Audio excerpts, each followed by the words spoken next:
She has been on this stage before for The Adventures of Huckleberry Finn, The Bible, Princess the Beautiful One, Charlotte's Web, Shrill, and many more. Please welcome Amanda Winterhalter. Thank you so much.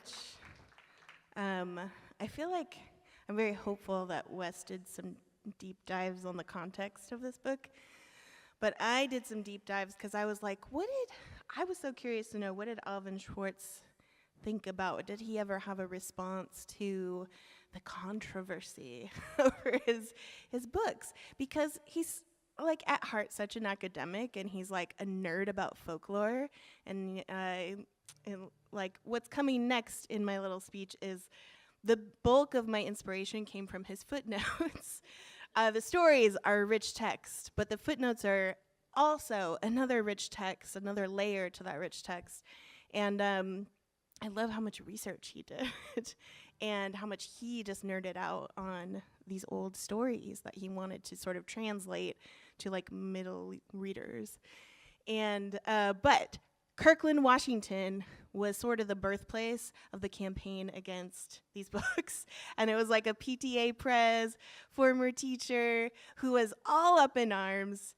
And she wanted to confront Alvin Schwartz at a book conference, like a children's book author conference here in Washington in 1992.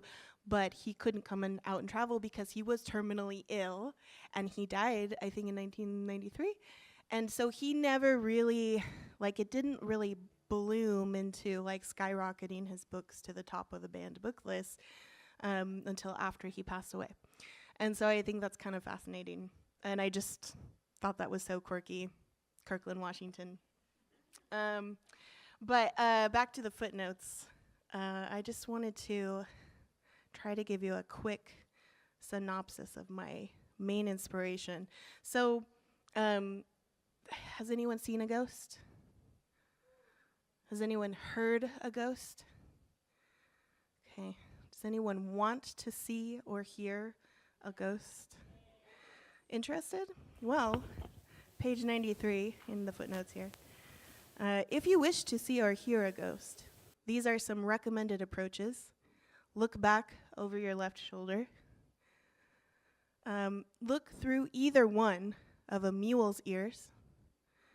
I don't understand what that means. Like, does there have to be sunlight and you're trying to look through the the skin of the mule, the fur, or look like one or the other? I don't get it. But maybe we'll experiment and find out what happens. Look in a mirror with another person. Arrange 6 pure white dinner plates around a table. Then go to a cemetery at noon and call the name of someone you once knew who is buried there. If you encounter a ghost, it is advised that you speak to it. If you do so, you may be able to help it finish whatever it is doing and return to its grave. Footnotes. Also, quick description of myself. I'm a blondish woman, about 5'5", wearing a long black dress and white boots. My funeral best.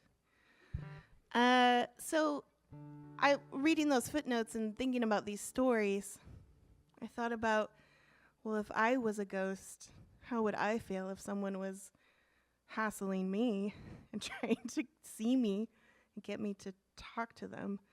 Like, maybe the ghosts are the burdened ones and the terrified ones. I saw you looking over your left shoulder for me. I heard you walking over my head and calling. Ah, ah, ah, ah, ah, ah.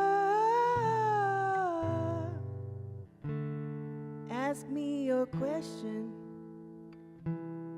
Look through the mirror at me. Hands in the closet, looking through your fingers at me. Ah, ah,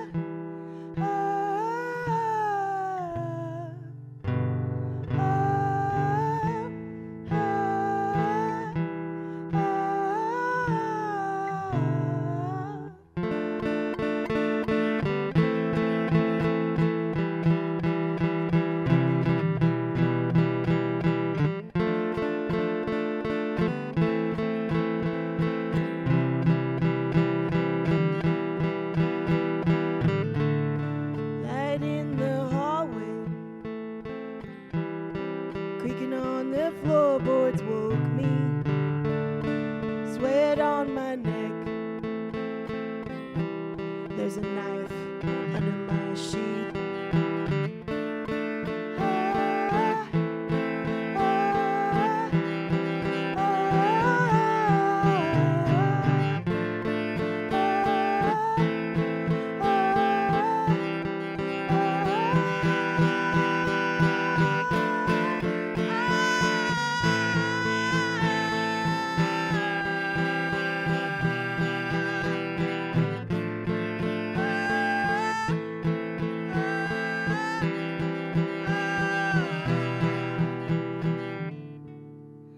Oh God, look at your skin, it's so bright.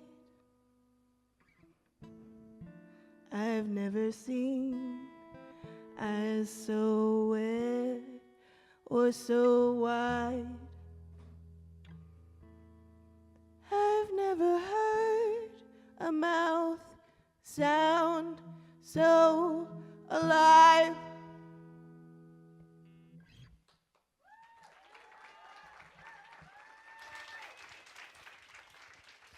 Amanda Winterhalter.